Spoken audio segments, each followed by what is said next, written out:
Hello, je suis content de vous retrouver pour une nouvelle vidéo. Cette fois-ci, il ne s'agit pas d'un tuto ou bien d'une astuce, mais d'un test et pas n'importe lesquels. Messieurs, dames, voici le test de l'iPad Pro 2020.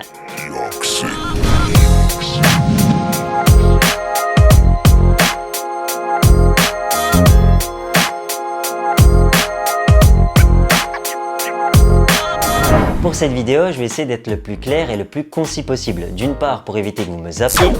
Et d'autre part, pour éviter que ma vidéo ressemble à ça. Vous avez donc sur ce nouvel iPad un processeur A12AZ Bionic équipé d'un coprocesseur M12, 6 Go de mémoire vive et 1 TB de stockage. Bref, vous l'avez compris, tout le monde n'est pas à l'aise avec le technique et du coup, je vais plutôt vous faire part de mon expérience en tant qu'utilisateur. Vous énumérer ce que j'ai aimé et ce que je n'ai pas aimé dans cet iPad. Enfin, gros bonus de cette vidéo, restez bien jusqu'à la fin de celle-ci puisque j'ai l'honneur de vous présenter The Swimmy, qui est un ami à moi avec qui j'ai pu tester cet iPad, qui dessine sur iPad et sur papier et donc du coup qui fait des dessins de folie et qui a pu lui se séparer de son MacBook pour faire place au nouvel iPad Pro. On commence tout de suite par le design. Alors moi, je vous le cache pas, j'en suis totalement gaga. Je suis fan de cette tablette. Les finitions sont tout simplement exceptionnelles. Il n'y a pas de bouton qui sert à rien. Tout a été étudié de façon très épurée. On a une tablette quand même qui est très compacte et donc du coup très mobile. Donc moi, je peux la prendre quasiment partout avec moi. Donc c'est vrai que si vous cherchez une tablette compacte et légère, sincèrement, vous serez vraiment pas déçus. Apple a fait vraiment un travail de repère sur cette tablette. Enfin, ce qui fait la particularité aussi de cet iPad Pro, c'est qu'il n'a plus de bouton Home. Donc du coup, l'iPad se déverrouille grâce à votre visage, grâce à Face ID. Et ça aussi, c'est tout simplement fabuleux. Donc du coup, on a un écran qui occupe 85% de cette tablette. Donc si je récapitule pour cette tablette, on a donc une tablette aux finitions chirurgicales. Donc ça, Apple, on le sait, ils savent très bien le faire. On a un poids léger. On a une épaisseur vraiment plus que correcte, 5,9 mm d'épaisseur. Donc c'est vraiment un petit magazine. Plus de bouton Home, comme je vous disais, donc Face ID. L'écran qui occupe 85% de celui-ci. Pour les moins, pour ceux qui la connaissent, donc vous le savez, le design est inchangé par rapport à celui de l'année dernière, à part le bloc photo. Et donc ça, c'est vrai que je trouve ça vraiment dommage qu'Apple n'ait pas voulu retravailler encore un peu plus le design, même si je le trouve parfait, mais au moins avoir un écran encore un peu plus bord à bord. En moins aussi également, ce qui peut vraiment effrayer certains, c'est ce bloc à l'arrière photo. Donc ce qui est vraiment la nouveauté de cet iPad, c'est qu'il va venir un petit peu dépasser. Et donc du coup, il va falloir faire très attention lorsque vous le posez à plat. Prenez bien une protection afin d'éviter d'abîmer le capteur. Donc du coup, ça aussi, ça peut faire un peu partie des points négatifs de cette tablette. Et pour finir, donc vous le savez, Apple a fait deux tablettes, une en 12,9 et une en 11 pouces. Celle qui me convient le mieux, c'est la 11 pouces. J'ai des toutes petites mains et donc du coup c'est celle où je ressens la meilleure prise en main et c'est la plus compacte pour moi et surtout la plus légère. Donc parfait pour voyager et à transporter partout. Cette fois-ci, on passe donc à l'écran. Alors le premier mot qui me vient en bouche lorsque j'allume cet iPad, c'est waouh. Parce que l'écran, c'est vraiment quelque chose de fabuleux sur cet iPad Pro. On a un écran qui est lumineux et même en plein jour, vous allez pouvoir voir vos séries, vos films sans difficulté. À un tel point pour vous dire que moi qui n'ai pas un grand lecteur, ça m'a vraiment donné envie pour cet écran de lire. Si je résume, on a un écran donc qui est lumineux, équipé d'une technologie qu'on appelle True Tone chez Apple en fait, qui va adapter la température des couleurs suivant l'endroit où vous êtes. Donc ça, c'est vrai que c'est très agréable pour vos yeux. Vous avez donc également un écran qui est laminé anti-reflet, donc du coup qui limite les reflets. Donc ça aussi, c'est vraiment un plus pour cet écran. Et en petit défaut, je dirais que c'est dommage que Apple continue à utiliser du LCD sur cet iPad Pro, même s'il fait très bien le travail. J'aurais bien voulu du OLED comme sur les nouveaux iPhone 10. Pourquoi? Tout simplement parce que sur la technologie OLED, on a des noirs qui sont encore plus profonds et des couleurs qui sont encore plus percutantes. Voilà, qui dit bel écran pour regarder vos images ou vos films, on va maintenant parler son. Pour l'audio, là aussi j'ai été bluffé. Pourquoi? Parce que sur ce genre de tablette, je ne m'attends pas non plus à un son très impressionnant. Il ne faut pas exagérer, on a une tablette qui est fine, compacte, etc. Donc avoir un son qui n'est pas criard, c'était pour moi quasi impossible. Et bien détrompez-vous, ce n'est pas pour exagérer, mais cet iPad m'a vraiment surpris. On a un son qui est plutôt bien équilibré avec des bonnes basses. J'ai vraiment été bluffé de ce côté-là. Donc si je récapitule, pour l'audio, on a donc 4 enceintes qui délivrent un son puissant et riche. On a donc 5 micros qui permettent donc de faire de la bonne visioconférence ou de l'enregistrement audio de qualité. Et par contre, il y a quand même un bémol, c'est qu'il n'y a que l'entrée USB-C pour l'audio. Donc si vous vouliez brancher un casque en filaire, ce n'est pas possible directement sur cet iPad.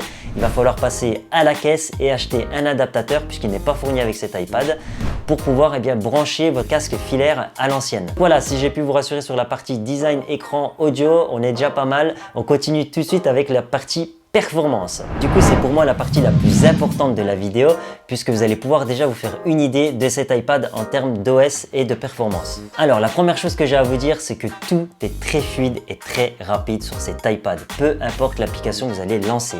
Donc là-dessus, si je peux déjà vous rassurer, j'ai pu lancer Photoshop, Lightroom, Procreate, enfin toutes des grosses applications. J'ai pu également jouer aux gros jeux qu'on peut trouver sur l'App Store. L'iPad n'a vraiment pas sourcillé une seule fois. Donc si vous recherchez une tablette puissante, là-dessus je vous rassure, vous n'aurez aucun problème. En plus, vous avez donc la possibilité de brancher clé USB, disque dur et carte SD. Donc ça, c'est vrai que c'est une vraie valeur ajoutée. Moi, par exemple, qui est filmmaker, je peux tout de suite, grâce à cet iPad, voir mes rushs, ce que ça donne, etc. Et même en 4K. Par contre, parce qu'il y a quand même un mais, je trouve encore PadOS, donc le système qui accompagne cet iPad, trop jeune. Ça reste un iPhone en grand écran, l'iPad. Même si la force va résister dans les accessoires et la puissance de celui-ci, je trouve qu'il y a certaines limitations. Par exemple, vous voyez, moi, il est impossible et inconcevable que je puisse me séparer de mon Photoshop sur macOS et que je passe totalement sur l'iPad. Tout simplement parce qu'on n'a pas la même version de Photoshop. Du coup, pour résumer, on a donc un processeur qui est très puissant et qui fait le travail. Vous pouvez lancer plusieurs applications à la fois. Il est très rapide, vous pouvez brancher un écran 4K, vous pouvez traiter de la 4K. Là-dessus, il n'y a rien à dire. Par contre, pour les points négatifs, on est sur un OS qui est encore trop jeune et trop peu différent de l'iPhone. C'est normal, ce système est encore trop récent. On ne peut pas rattraper des années et des années d'expérience sur macOS sur l'iPad comme ça du jour au lendemain. Les taux se resserrent petit à petit, mais c'est vrai que pour certains ça peut paraître compliqué. Cette fois-ci on va parler autonomie, un facteur qui est essentiel pour savoir si cet iPad va vous tenir toute la journée ou pas. Sincèrement, j'ai pu l'utiliser toute une journée voire plus. Cet iPad peut vraiment faire l'affaire. Après, mon ami The Swimmy vous le dira, lui qui dessine très fortement, ça lui tient une journée. Pour récapituler, une autonomie d'environ 10 heures, un chargeur rapide et enfin un point négatif, forcément de l'autonomie on en veut encore plus, ça aurait été bien qu'il y ait encore 2 heures de plus par rapport à celui de l'année dernière, comme par exemple un MacBook Air. On va parler cette fois-ci de l'appareil photo. C'est la grosse nouveauté sur cet iPad Pro 2020 par rapport à la précédente référence. C'est équipé d'un ultra grand angle et d'un grand angle. Concrètement, qu'est-ce que ça change? Tout simplement pour le ultra grand angle, vous allez pouvoir prendre des paysages et plus d'espace. Alors moi personnellement, le capteur arrière de l'iPad, c'est pas quelque chose que je me sers quotidiennement. J'ai l'iPhone pour ça, c'est tout simplement plus pratique. Avoir un iPad dans les mains et faire ce geste-là, je trouve pas ça très pratique. Par contre, là où je suis pas contre pour une bonne caméra, c'est celle à l'avant parce qu'elle est très pertinente lorsque vous faites de la visioconférence ou du FaceTime. Donc pour résumer, ce capteur photo est très performant et semblable aux derniers iPhones. Le module LiDAR qui permet de faire de la réalité augmentée, donc ça aussi ça peut être pratique pour certains. Enfin, le point négatif, c'est qu'il n'y a pas de mode nuit comme sur les iPhones, donc si vous êtes en faible luminosité, l'appareil photo va donner des photos qui ne sont pas forcément de très bonne qualité. On n'a également pas de mode portrait, donc c'est cet effet bokeh artistique flou derrière vous que vous avez lorsque vous prenez une personne en photo. Il n'est pas à l'arrière, ça je comprends pas. Il y a à l'avant, mais il n'est pas à l'arrière alors qu'on a un capteur photo qui est puissant. Donc ça c'est vrai que c'est un petit peu dommage pour cet appareil photo. Maintenant donc on passe aux accessoires. Alors ça c'est ce qui fait vraiment la valeur ajoutée sur cet iPad, c'est les accessoires. J'ai pu en essayer deux qui sont incontournables. Il y a le Smart Keyboard, donc qui est le clavier de chez Apple, et le Pencil qui est ce petit stylet magique qui simule vraiment un crayon de papier ou un stylo. Ces deux accessoires sont tout simplement fantastiques, voire indispensables suivant ce que vous voulez faire avec votre iPad. Le Smart Keyboard par exemple, le clavier, ça transforme vraiment votre iPad en petit bureau d'appoint. Vous l'accompagnez d'une petite souris et vous allez voir, vous allez pouvoir gérer votre bureautique très facilement, aisément, et c'est super mobile. En plus, le clavier est très léger, il se jumelle très facilement et il n'a pas besoin d'être rechargé. Donc ça, c'est vraiment un point fort de ce Smart Keyboard. Donc je résume pour les points positifs. Le Smart Keyboard, le Pencil, ce sont vraiment des accessoires qui sont fabuleux et qui sont quasi indispensables dans le cas de figure où vous vous trouvez pour l'utilisation de votre iPad. En point négatif, forcément ces accessoires coûtent cher, ça commence un petit peu à piquer. Si vous rajoutez l'achat de l'iPad plus le poids des accessoires, il va falloir bien réfléchir à votre budget avant. Attention cependant, il y a certaines applications qui sont pas vraiment optimisées pour la souris. J'entends par là, par exemple, la sélection de texte. Elle se fait très bien via l'application Notes, mais par contre via Word, à l'heure actuelle en tout cas, pour sélectionner un texte, c'est vraiment embêtant avec le curseur. Allez, on passe donc à la conclusion de ce test. Pour vous rappeler les points positifs, on a une tablette au design irréprochable, un très bel écran, un audio qui saura vous surprendre, un très bon capteur photo, une bonne autonomie et la possibilité de brancher de nombreux accessoires qui en feront une expérience unique dans l'utilisation de votre iPad. Vous branchez un clavier, une souris, vous avez un vrai petit ordinateur d'appoint parfait pour la bureautique, le surf internet, etc. Cette tablette est vraiment faite pour vous. Vous pouvez même faire l'impasse sur votre MacBook ou votre PC. Par contre, je répète, pas d'OS encore un peu trop jeune, trop peu de différence entre l'iPhone et l'iPad. Les applications ne sont pas des logiciels, donc limités. Vous pouvez pas faire du pipi-postage sur Word ou du macro sur Excel par exemple. C'est pas possible sur cet iPad pour l'instant en tout cas. Et enfin, ce qui peut vraiment faire freiner vos ardeurs, c'est le prix. On retrouve quand même un iPad qui démarre à 899 € pour le 11 pouces. Du coup, vous rajoutez ça avec des accessoires qui sont assez coûteux. On arrive quasiment au prix d'un MacBook Air ou même d'un MacBook Pro suivant le stockage que vous allez prendre. Donc posez-vous bien les bonnes questions. Est-ce que vous voulez prendre cet iPad en complément de votre MacBook pour pouvoir gagner en mobilité finalement, ou totalement le remplacer par votre ordinateur ou votre MacBook? Et sachez qu'il va falloir mettre la main au portefeuille dans tous les cas. Je vais vous faire part tout de suite de l'interview de The Swimmy qui lui a remplacé son MacBook par le nouvel iPad et il en est totalement content et il va vous faire part de son expérience. À tout de suite.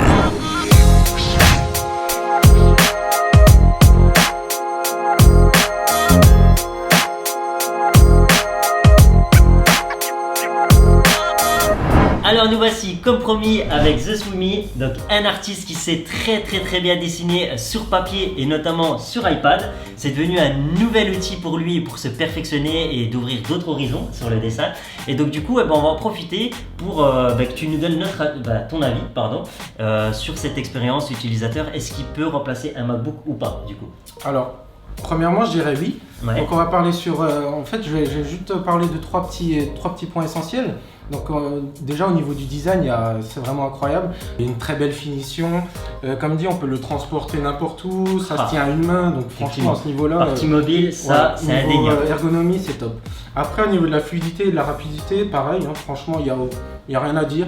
La réponse du pencil est immédiate. D'accord, ok. Franchement, à ce niveau-là, c'est top. Surtout moi pour dessiner. Voilà, j'allais dire, c'est vraiment un facteur qui est important pour toi puisque tu dessines et il faut que ça soit très précis. Ouais. Que ce soit en termes de gommage ou d'appui. Alors, je sais qu'il y a plusieurs points de précision. Donc, en fait, quand tu appuies de manière très forte, tu as donc du gras par exemple. C'est ça. Et plus léger, donc c'est vraiment plus léger. Donc ça, tu le ressens. C'est ça, on le ressent comme sur papier en fait. Donc la pression dépend en fait du trait qu'on veut obtenir. Donc si on appuie fort, forcément on aura un trait plus gras et plus foncé. Alors finalement, cet iPad Pro, est-ce qu'il te donne plus de possibilités en termes de dessin?